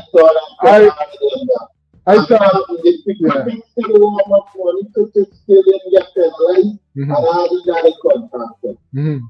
Because once there was a reference as well about the fact that something got to be done to stop the blackout, and if they can't stop the blackout after all of this funding, then persons are going to be sent home at these different places. That's what I was referencing. Sorry to cut you off. Yeah, but all you must stop the blackout when you have a ship to supply power, yeah, and the ocean. But when you supply to your territory out in scheme of them, that makes sense, no? Well, they might get other ways. They might have other ways of acquiring energy. No, listen to me. The system is controlled by switches. Okay. I have to remember telling this. I'm gonna get you somebody free. Okay. That's why they could be able to black out pressure and like black out certain parts to come and certain parts to come there. Okay. If we do that, how things just happen. You can talk to you gotta do this, you gotta shut this light on me. Just shut it down. Everything is at zone fix. Everything has a zone. Yeah. You understand? Probably and every thing is that shit that bring out there is a probably and all that team that they'll control that don't get back home. Okay. It's not for the Guyanese people. People that are from the high, Andres is right in front of you. But you have to use your common sense and your knowledge. So what do you think about the new protocols that were just discussed? You think persons should watch and see how the security guards are gonna behave and say, hey, you hear the president say persons supposed to watch and see how everything is going on as it relates to when they go for medication. You hear they're not supposed to get nothing below 90% capability of providing for persons. So they're supposed to drop it underneath reard account and everything. You have big facility, you have a bunch of beds, but you have no proper doctor, proper nurse, you have no proper what you call it, medical protection. That's good. That's how you say everything. When they come in a first control, the people that need to get up and listen first together. And stop talking and show us what you're gonna do. We are in a normal practice. Let me see the action. Action speak over the word. Yeah. That's my thing. Don't come selling me dreams. Right wake up in the morning, I give up, I get this suitcase tomorrow. When I wake up, no more money, I get dream. Don't start this dream. But in that same sense, right? We still gotta realize that is one man versus an entire system that needs to be orchestrated. So all the persons that are part of that system are accountable as well. You understand? But even though he's the person in charge and the person with the authority.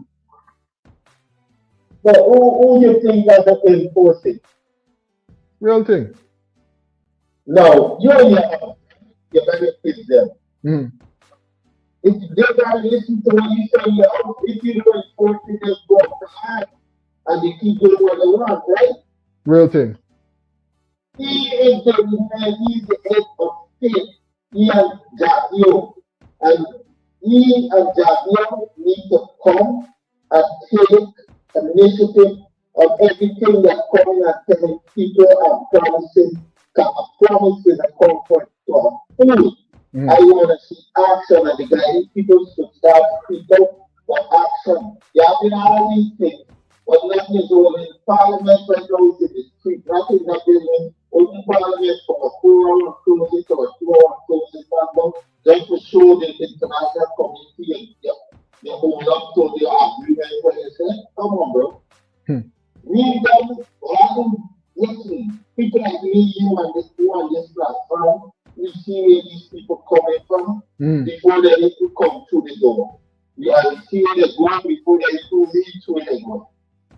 You see? So stop talking and put action. Show that these people that what you are willing to do for them. Don't tell them what you're doing. God, still up for their man doing a like and all this thing. Come on, let's hear it. Big up yourself, Ken. Thanks for calling Mhm. in. Insights coming in right there from Al, one of our frequent travelers.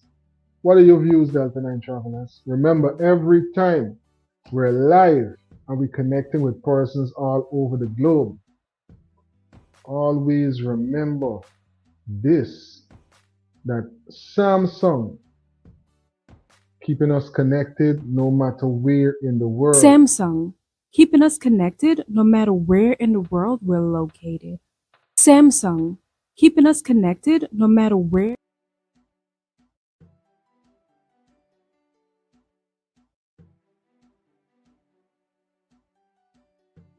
Team Samsung, Team Delta. Big up to all the frequent travelers. Ravi, what's going on, buddy?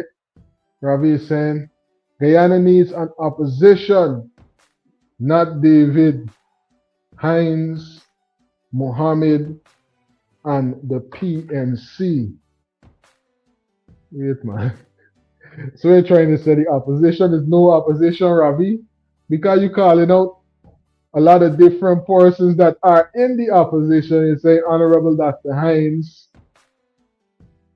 Honorable Mr. Mohammed, and then you said the whole PNC. I tell you, hey, Ravi, you serious? I guess those are your views. Big up yourself. Thanks for dropping commentary into the comment section, right?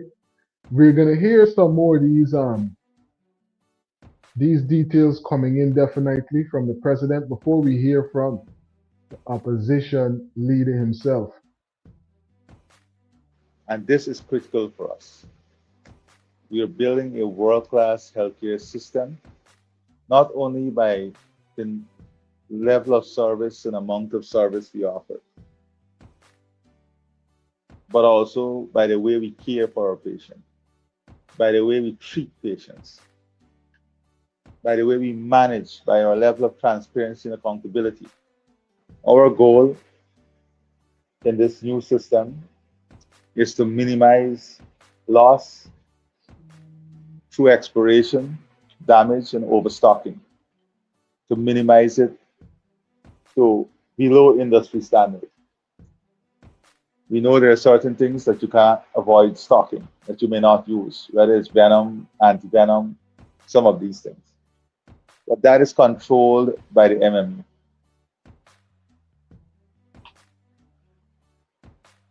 There is absolutely no situation where the regions must be purchasing emergency drugs unless there is a clear sign-off on the system by the Director of Regional Health Services and the Chief Medical Officer and the head of the MMU. Those three persons have to sign off completely. Emergency services and emergency purchases will have the minister, the advisor, the Director of Regional Health Services, the PS, the head of the MMU, the head of the administrative IT administrator of the new system, and the chief pharmacist and the chief medical officer. Once every month, they will sit down and they will bring in everybody by Zoom and determine whether we need emergency supplies.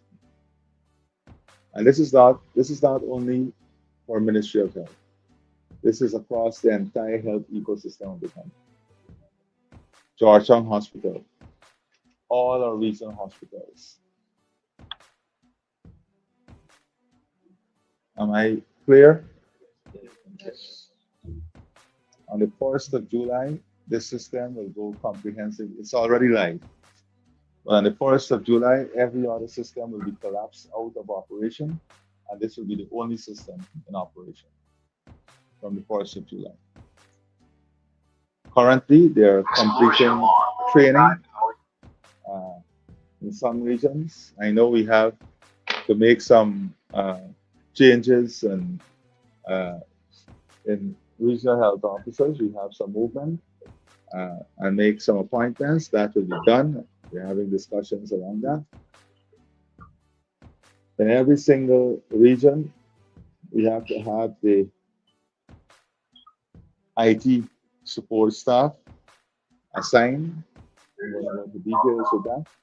But today, I'm telling you in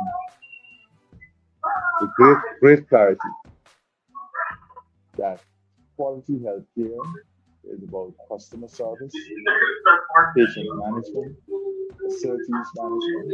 It's not only the hardcore medical component.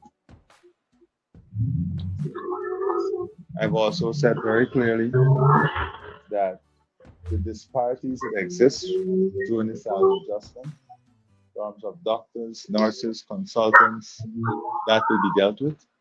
I'll be having a meeting within 2 weeks. There's a team already looking at that, so that will be dealt with. To ensure there's parity across the board and to ensure the system is efficient, the system is transparent, accountable, and trusted.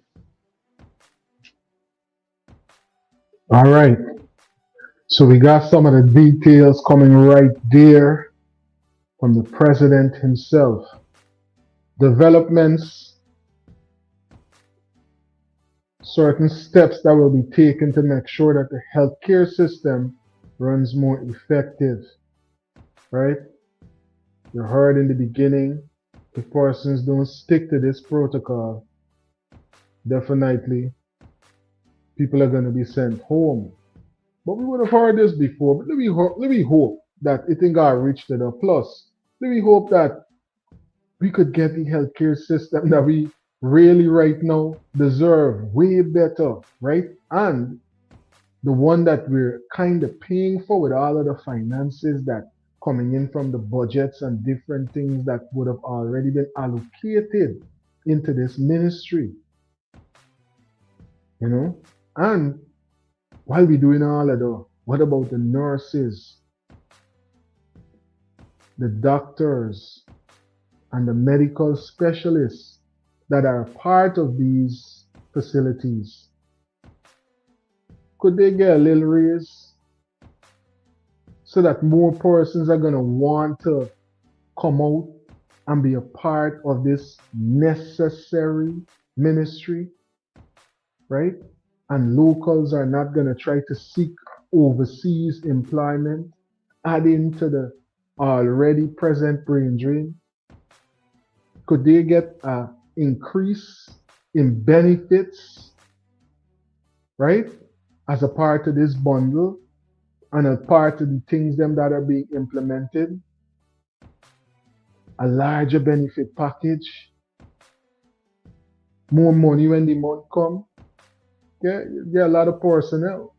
You'd get a lot of persons that would be willing to live in Guyana and work in Guyana. A lot of persons.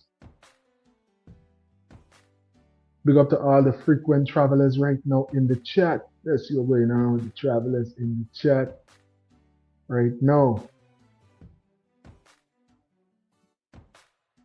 Ravi is saying, just for the record, how was Guyana before 2020 comparing to now? Please let me know.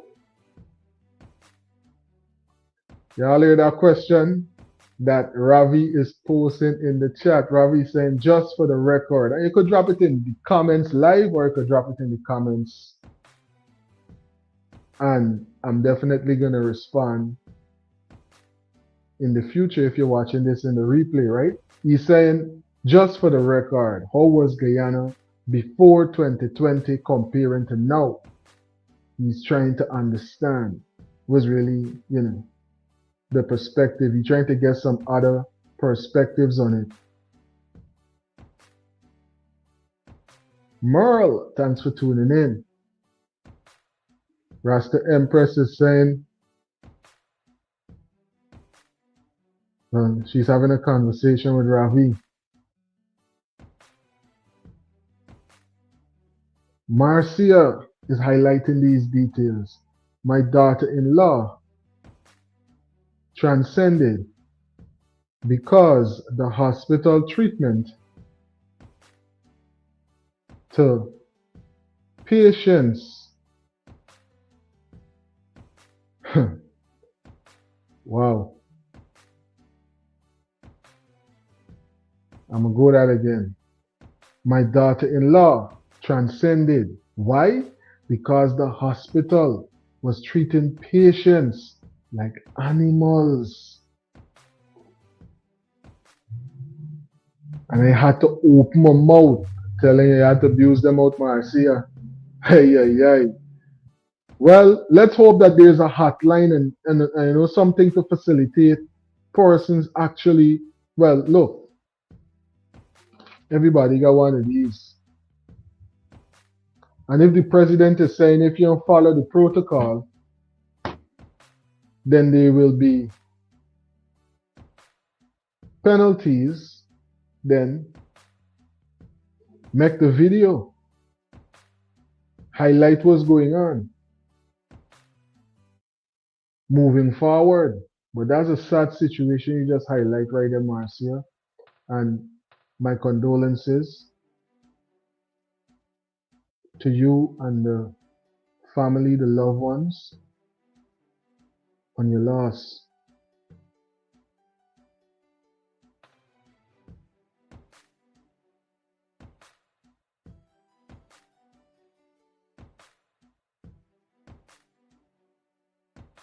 Ras Levi is saying that man find another cash grab. Let's hope not. Let's hope not, man. Oh, at some point, let's hope that things can move forward without that level of corruption. Allegedly. Bantu King is saying, you see Bantu King answering here, Ravi. Bantu King is saying the country is worse off than 2020. Will you say to the Ravi? Bantu King giving you one farmer analysis, right? He giving you one aspect here. What do you think? Well, listen. A lot of person got a lot of views about the way that the country is running right now. I definitely know they're going to be dropping it into the chat.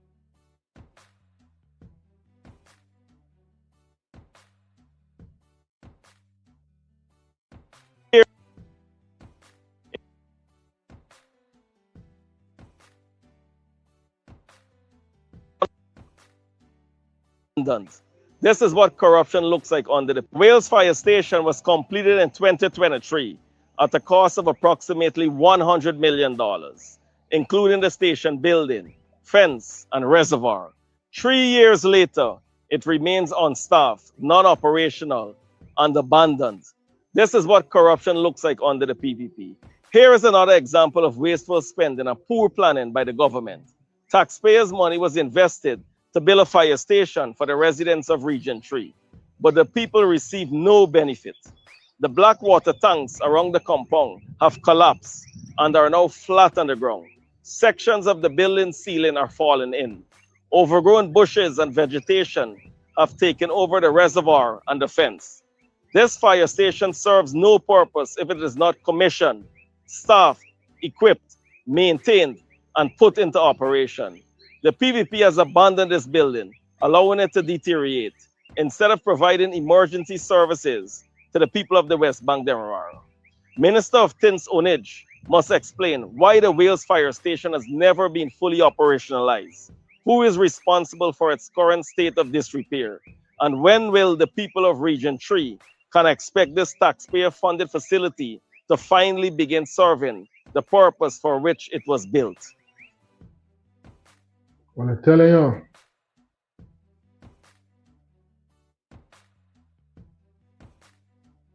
opposition leaders out and about highlighting what's taking place, and it seems like right after he was over there,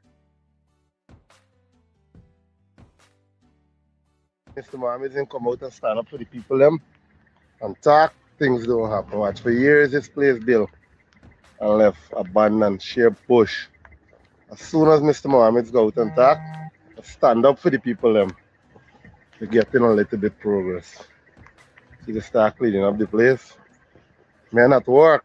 Watch. Yeah. So in the event of a fire now, the residents of this place, they gotta study the place burn now. We have a active fire station. Watch. When they finish cleaning up now, we want you to bring in the fire trucks and the fire attendants them. Watch. You're not work. If Mr. Marvin didn't come out and talk, nothing don't go down. Like, what you got in, honey? Thanks for looking out for the people, Mr. Marvin. And continue doing the good work that you're doing. You're not work.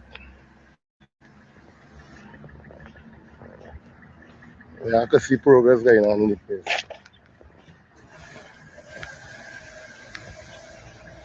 See that? Wash up and shine up. That is it, man. I'll get it right.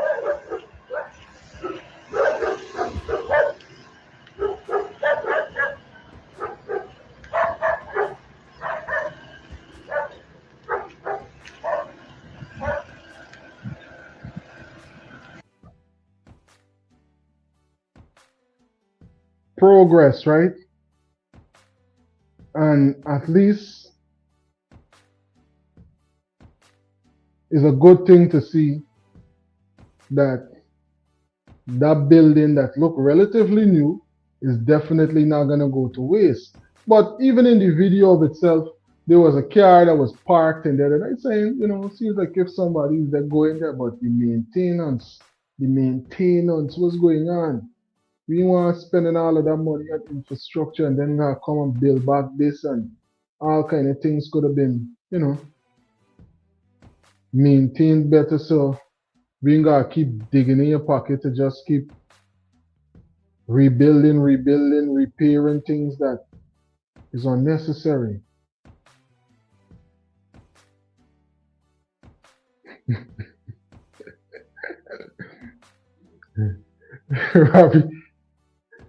Ravi and Badu King got a whole little back and forth in the chat. They tell you, hey, I want to thank you all for tuning in. I want to say big up to all the frequent travelers, everybody who's called in, everybody who's dropped insightful commentary in the comment section, entertaining commentary in the comment section, right?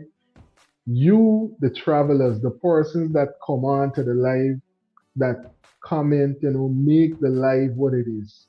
Thank you for being here and, you know, for spending some time with us right here on Delta 9 Media Money. Big up yourself every single time. Every single time. We went through so many headlines on this particular live presentation, but most important thing, on this Tuesday special presentation that I want to make sure that we leave with understanding, because I want everybody to leave on a good vibe, and I want to make sure that we highlight one more time so that we could vindicate this youth that they was really trying to paint in a particular light, you know. And it's important that we understand that mix up that went down and persons in trying to, you know. The 16-year-old young man who has been circulating on social media has a 23-year-old farmer who allegedly unalived their 7 years old. So his mother also came up on our platform to confirm to us that he is not 23 years old and he is only a mistaken of identity. Yes, he is. And the 7-year-old young man father also stated that this young man do not live far away from him. The resident who camera picked up this young man also stated to us that he did not saw the young man entering the yard. However, because he's known to the village as someone whose hands is very sticky and will take stuff that do not belongs to him, because he is one of those teen who is not listening to his mother,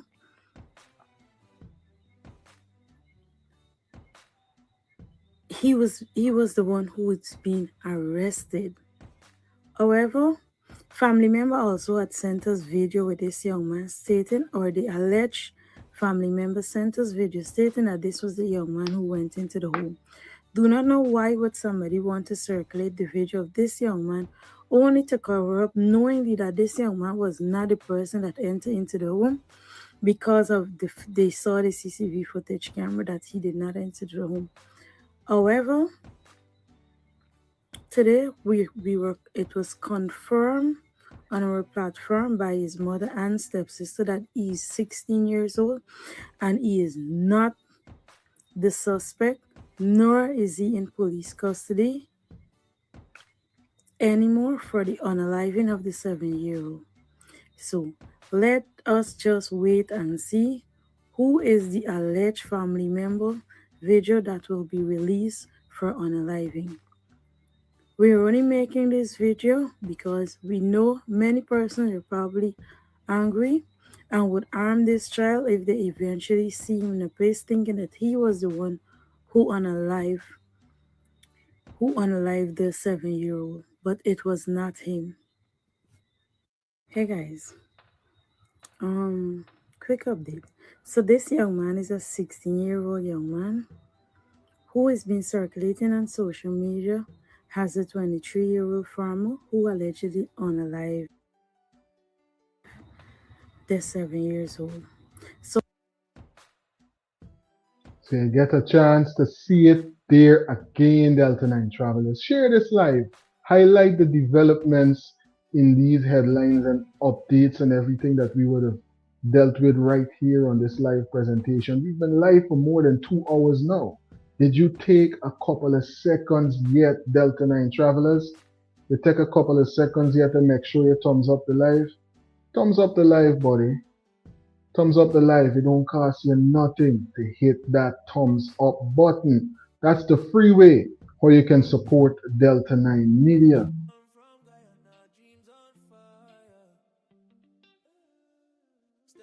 Thumbs up the live.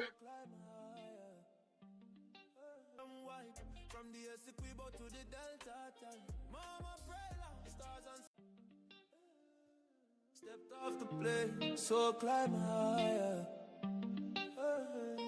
Delta 9 visions, I'm a flyer. One love, one life, divine supplier. Roots in the dirt, but my head in the sky. Caribbean heat where the palm trees cry.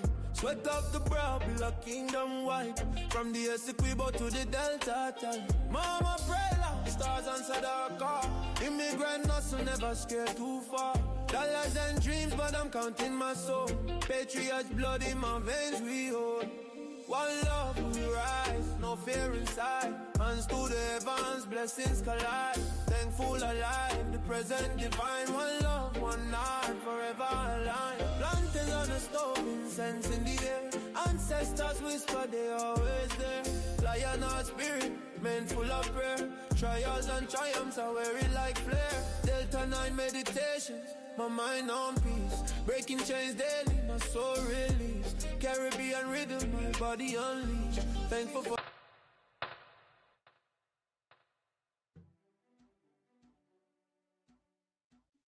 Now, it's important that we highlight and promote entrepreneurship, right? So today we're going to highlight a special line of products coming from an entrepreneur who's been doing her thing in New York, and now she's international with it, with a number of locations in Guyana and other parts of the world as well. Who are we speaking about?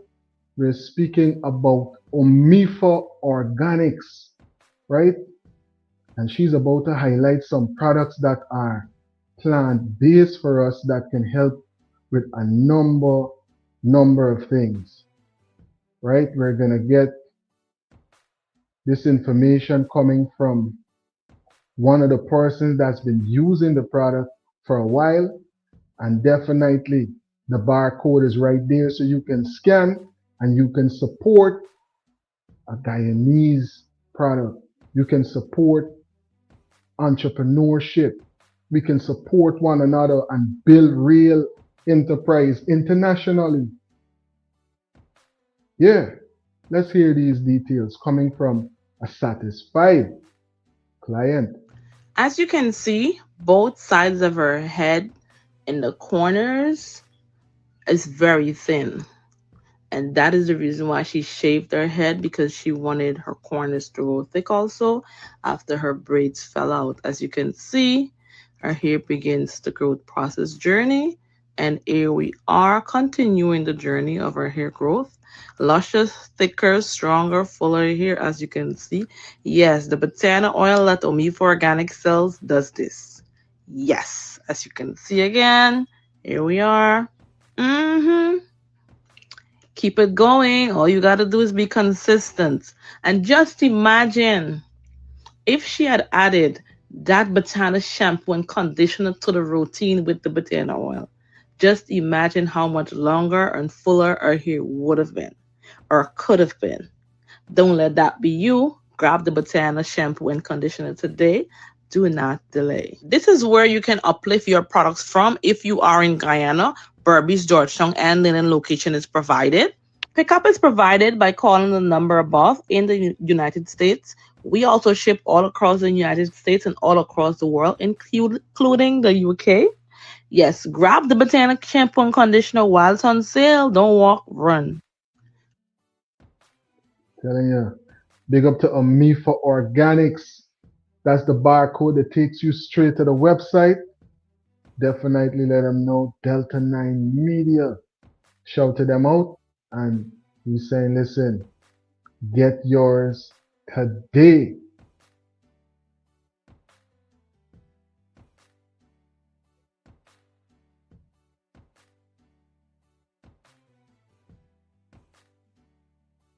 At this point is where I'm going to say thank you again for tuning in, and I will catch you in the next flight.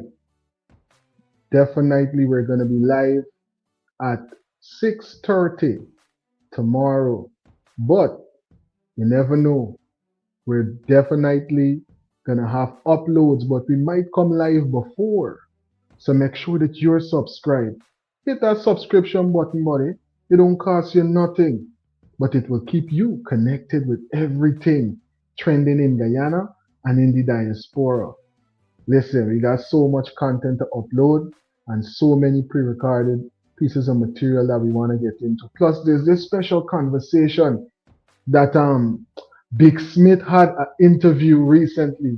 Y'all could go and check it out because we got a number of other aspects that we're going to bring to it, and we're going to analyze it as well with other comparisons from international masons. He had a very interesting, big up yourself, Big Smith.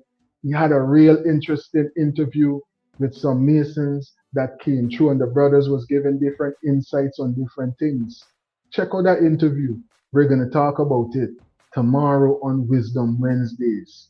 We're going to talk about that and some more headlines and a lot of other trending and very important updates that, we're definitely going to update one another with come 6:30 tomorrow. Plus, look, before you go, let's make sure that I share the notebook learning modules for persons who might want to go and check out some of the stuff, because you're going to hear the brothers mention some of the aspects of study that are up here on the notebook learning modules. For one, you're going to hear them mention numerology. If you go and check out the interview on Big Smith.